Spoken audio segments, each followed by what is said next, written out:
Ever wondered how AI and authenticity shape the anti-fragile business? Today's conversation explores how AI and authenticity intersect in marketing to develop an anti-fragile mindset that will drive business growth. Welcome to another episode of the Antifragility Reframe podcast. Our guest today is Mr. Wes Towers. He is in Melbourne, Australia. It's probably 4 o'clock in the morning there. So we are really quite delighted that he's taken the time to join us.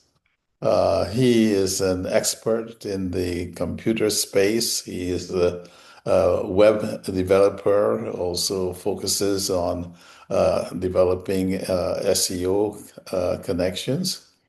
And his company that he runs is called Uplift 60. Welcome, Mr. Towers. Thanks so much, Frank. It's fantastic to be here, and it's not quite 4 a.m. It's 6 a.m. So not too bad. The sun's up, and I'm up ready to go. So thanks for having the conversation. Okay, then I don't feel too badly. It is 6 a.m. It's time to Yeah, be up. yeah, for sure, for sure. And I've had plenty of coffee already, so I'm ready. Oh, you're quite ready.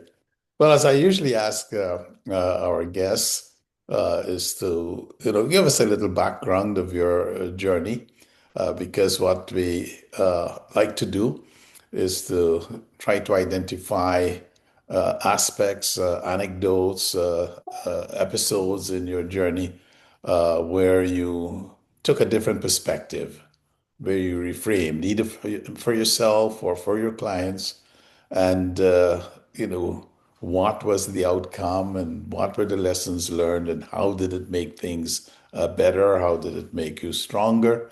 And with our focus on anti-fragility, we really focus on how did it actually make you stronger? How do you think it will make you stronger?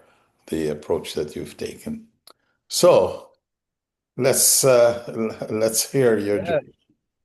yeah. Well, I'll get to it. The main turning point, I guess, was 3 years ago, where it was an incredibly difficult and challenging time for myself and my business.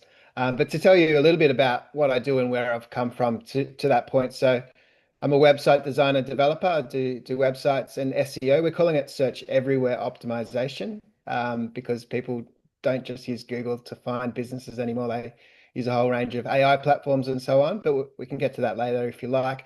But yeah, so I was working back when I studied. Websites weren't really a thing in the 90s. Well, that some companies had websites, others mostly didn't.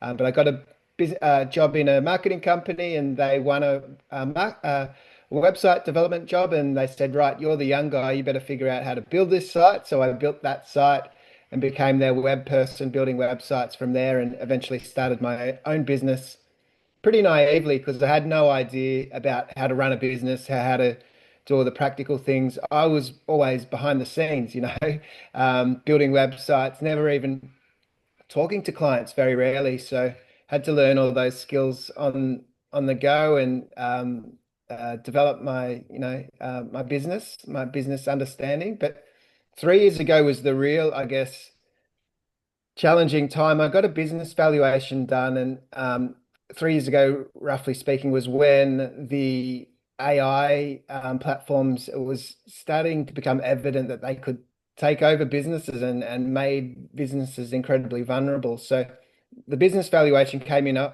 lot lower than I anticipated it would, and the valuer said, "Well, there's so much uncertainty on your industry. There's no guarantee that your business is even going to survive." So the AI movement, 3 years ago was the early days, and he sort of realized what it could mean.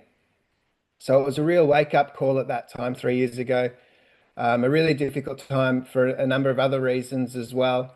Going through a divorce, which is why I needed the business valuation.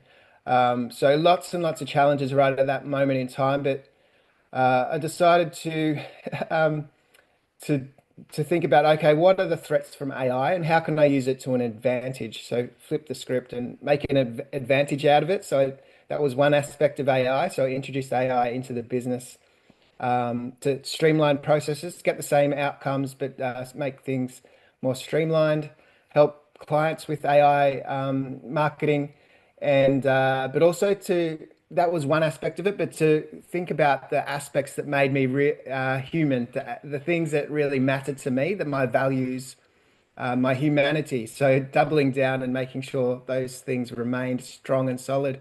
And off the back of those focuses, the AI and the humanity, I had the best financial year I've ever had. So yeah, it was a real breakthrough. Yeah, tell me some more about this. In fact, what you have said is just indeed the key point of anti-fragility. Faced with a challenge, a stressful situation, how can you use that situation to make things better? And that's Yeah. what you did. You asked yourself that question and you approached it that way. And you did something that I find very interesting, and that is how do you use this new technology that is threatening your business? How do you use it? And how do you maintain your humanity at a time Mm. when so many fear that AI will actually rob them of their humanity and, in fact, take their place? It was a time investment really to go through that process and figure out what we can implement and what will make things better. But that time investment paid off over the long term because things got a whole lot faster to deliver the end product.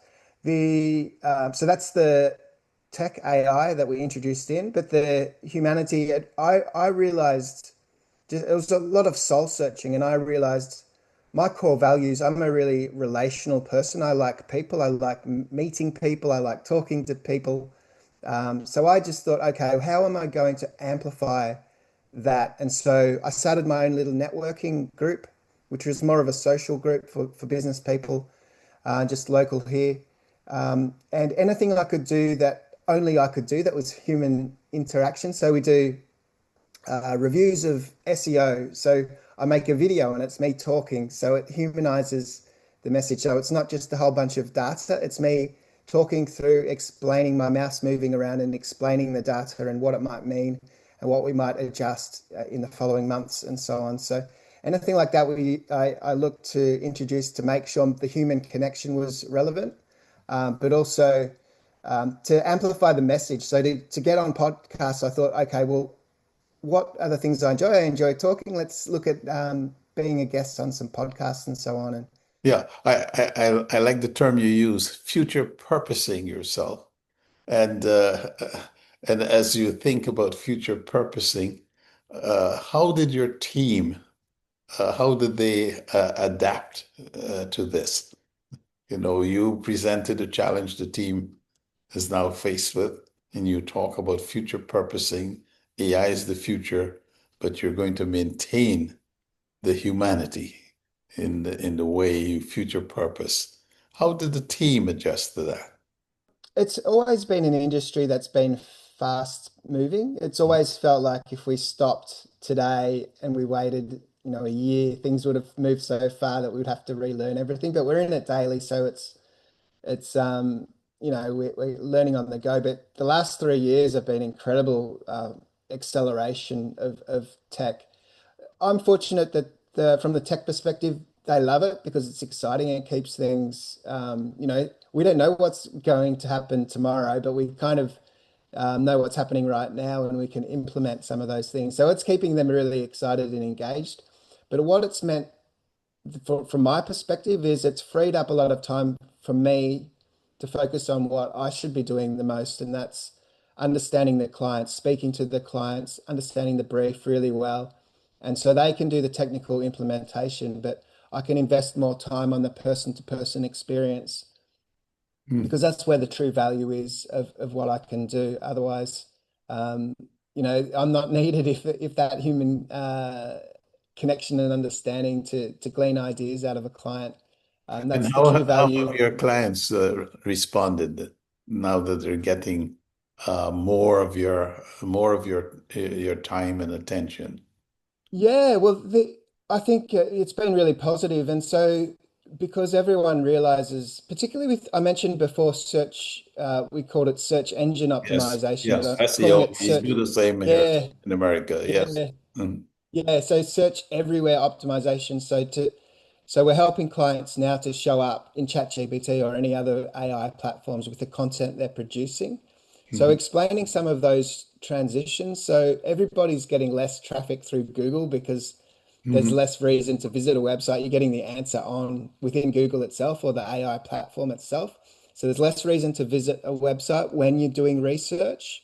But people still, when they're ready to engage a company, they need to go to their physical shop front or the digital shop front.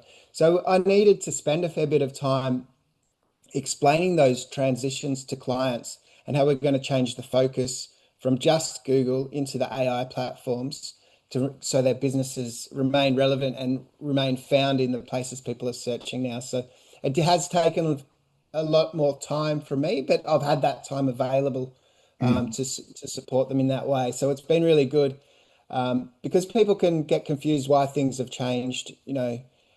If someone's not helping them along the way. No one can keep on top of every aspect of business. So that's why you really rely on people who are experts in their field in the different areas. And for us, it's the websites and the SEO. So Yeah, one of my guests, who is an AI enthusiast and an expert, his approach to AI is AHI, Accelerated Human Intelligence.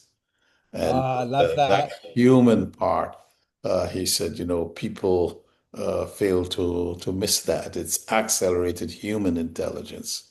Yeah. I love that. That's brilliant. I'll have to watch his show at a later point, but that's exactly what it is. And so you can quickly jump on an AI platform and have content produced by the AI platform, but it's not genuinely yours. It's not authentically your message. So it's just the average sum total of what everyone else has already said. So it's not adding any new value to the conversation. So therefore it has no value. But when you're the one, it's your core message and AI is just assisting it to amplify that message, maybe to tidy it up a little bit or to structure it in a way people can understand it or to repurpose it for different platforms, for example. So you might have a long form blog that's uniquely yours and you've written it AI assisted, but then you can use some AI platforms to use that and chunk it down into suitable posts for your social media.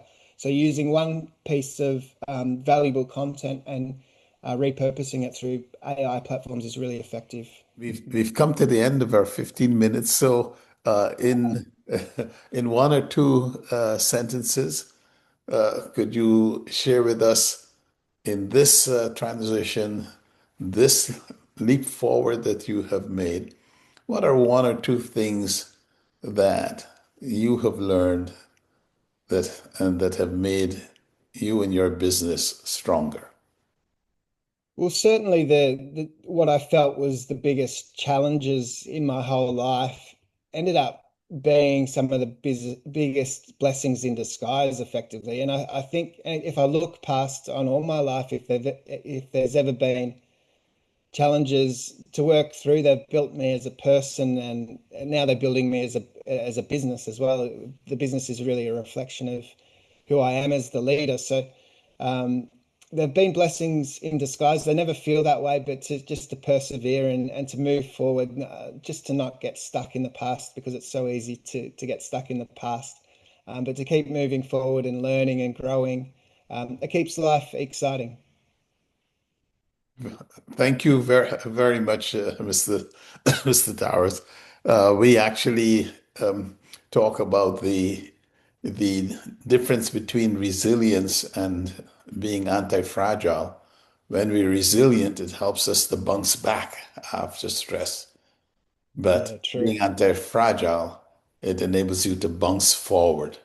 And you were talking Yeah. about bouncing forward from these experiences.